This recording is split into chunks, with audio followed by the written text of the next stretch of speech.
তো তোমাদের সাথে এতক্ষণ যে প্রদীপ ভাসানোর কথা শেয়ার করছিলাম, তো এবারে মা আর কাকিমা দেওয়া হয়ে গেছে, এবারে আমার পালা। আমিও এখানে প্রদীপ ভাসিয়ে দিচ্ছি। তো ওনারা অনেক সময় জোর করে বলছেন যে এখানে নাকি জোড়ায় আসলে যদি জোড়ায় না আসা হয় তাহলে নাকি দুটো নিয়ে প্রদীপ ভাসাতে হবে, কিন্তু এমন সত্যিই কোনো নিয়ম নেই।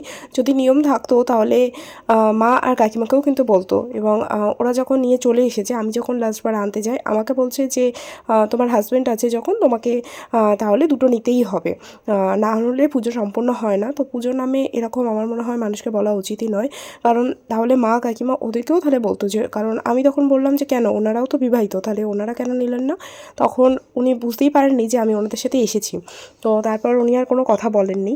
তো যাই হোক, এরকমভাবে ঠাকুরের নাম করে একটু মানুষকে ভয় দেখানো মানে এটাই নয় যে সবাই আর কি ভয় পেয়ে পুজোটা দিয়ে দেবে, কিন্তু অ্যাকচুয়ালি সেরকম কোনো নিয়ম নেই। হ্যাঁ, অবশ্যই জোড়ায় আসলে তখন জোড়ায় দেওয়া যাবে, কিন্তু তা বলে একা এসেছি মানেই আমাকে জোড়ায় দিতে হবে সেটা কোনো ব্যাপার না।